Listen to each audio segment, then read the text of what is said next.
Alright, ladies and gentlemen, welcome back to the Driveway Engineer. I'm JR. This is Jack.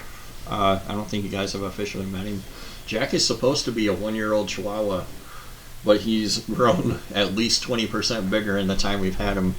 So I don't think he's 1-year-old or a Chihuahua, but doesn't really matter. He's Jack. He needed a home. We have a home. So he's going to hang out with me and Peanut and make lots of videos for you guys. Today's video, I actually have an LS, which one should you buy, displacement, doesn't matter. I have that video queued up and you'll see it next week. I got a little distracted and I want to tell you guys how I almost lost my ever-loving mind this week and dissuade you from doing the same, as always. So you see my K20 here, haven't really named it yet.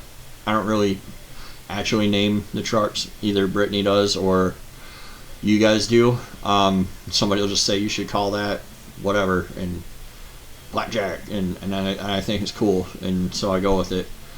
Daryl's just called Daryl because the guy I bought it from was named Daryl, and he was down in Arkansas in a holler, and he totally seemed like a Daryl, drinking whiskey out of his 40-ounce mug. But anyway,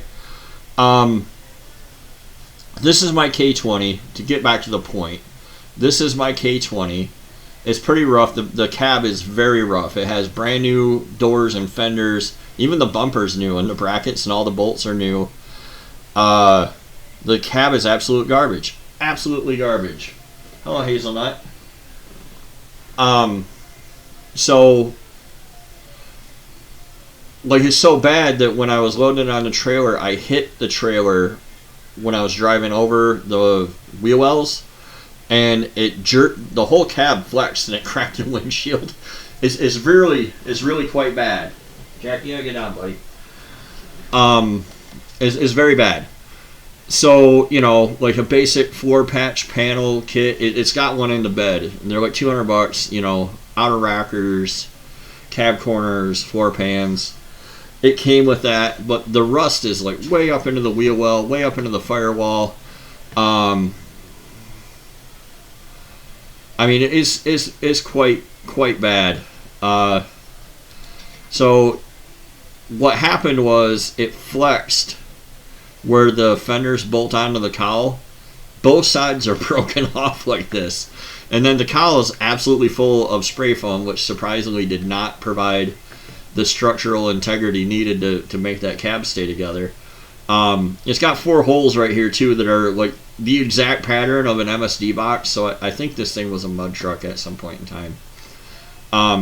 Anyway, long story short, to try to fix the firewall, you're not going to weld the floor pan to nothing,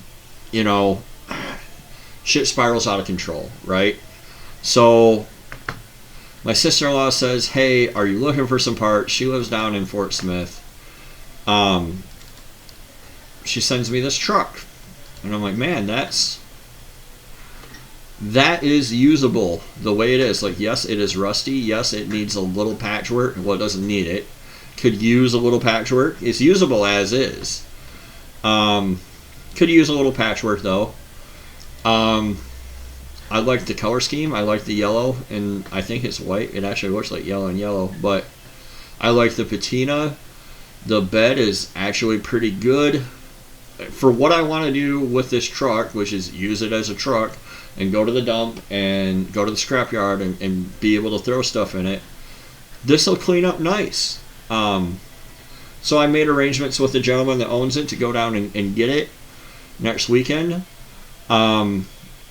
So that brought me to the subject of my trailer. So this is my trailer, which I've had for probably 5 or 6 years. I got it after COVID, I think. I don't remember. This thing's been all over the country. This is me and some brave soul in Oklahoma. This is my 4Runner down at our cottage at the lake. This is our, I don't know why that went so small. This is our 4Runner up at Alberta. The Ford Sawmill. It's a really cool place. Our General on the with the Gladiator up in the UP. So this has been a very good trailer for us, but it's only a 7,000 pound trailer. and the deck is only 14 foot, and then it's got a 2-foot dove. So it was sold as a 16-foot trailer, but it's really a 14-foot deck. So that means that I'm almost always right at the weight limit of it. So, long story short, I lose my mind. I want to hit the easy button. I want to do the nice, like let's go out and get a new trailer. We deserve it, right? I have a good credit score. I can sign and just not take this thing off the lot today and not have a problem, and no big deal, right? So $5,600, but it's blue like my 4Runner. I like it. How very cool is that? But you know what?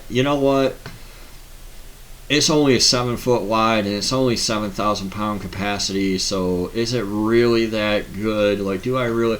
So then I wind up here, right, with this PJ trailer buggy hauler, $7,200.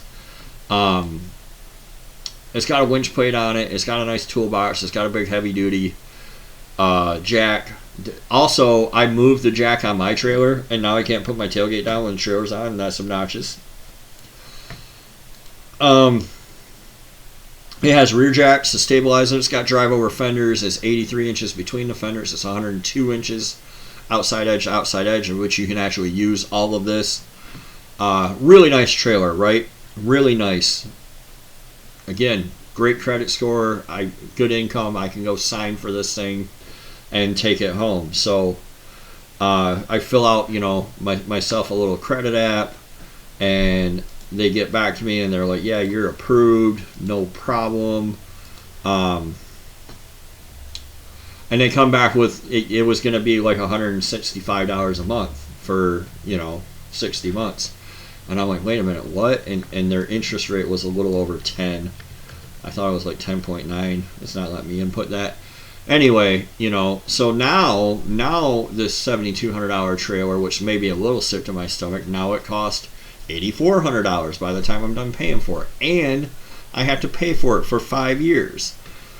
All to haul trucks, like once a year or something.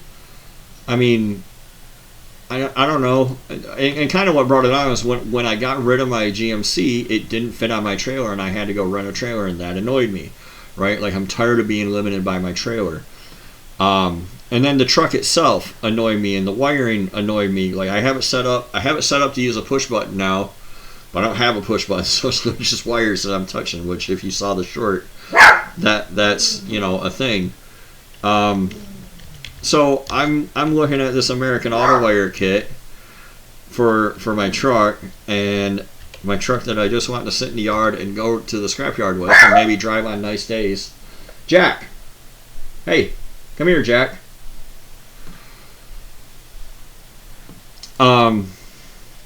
So like I have this in my cart because you know what? Why not? It's $925 and it'll work the first time and blah blah blah. Fuck am I thinking? Like, this is how shit spirals out of control, and this is how you wind up in never-ending projects. And I'm as guilty of this as anybody else. I'm pretty good at not letting myself get carried away. I'm just shopping now. I'm curious.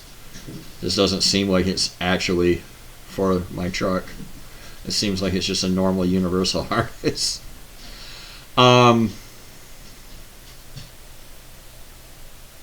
Yeah, it's just a normal universal harness that costs more money. So, yeah, like, it's Christmas time. Thank you, everybody. It's Christmas time. I hope you guys have a good Christmas. Don't get carried away on your projects. Don't fall into the trap of listening to people who, feel like everything needs to have 1,000,000 horsepower, like every LS needs to be fully rebuilt. What brought me to all this was talking to one of my cousins who was like, yeah, I gotta build it like I'm 17. And that absolutely drug me back to reality, right? Build it like you're 17. Just get it done. It's so much more satisfying to touch some wires together and be able to drive my K20 right now with all its imperfections and flaws than to wait forever for me to find all the best, highest quality patch panels and completely rewire the truck and have it taken apart for years like this Dodge has been, right? Do what you need to do to get by. Tell yourself you'll fix it later. Keep it simple. And you'll have a good time. So, that's all I wanted to talk about. I'll ramble a little bit. I don't know if you've ever gotten carried away. It doesn't do burnouts. Sounds cool though. But yeah, let me know. Have you ever gotten carried away? Do you agree? Do you disagree? What do you think? And have a Merry Christmas. We'll see you next time on The Driveway Engineer.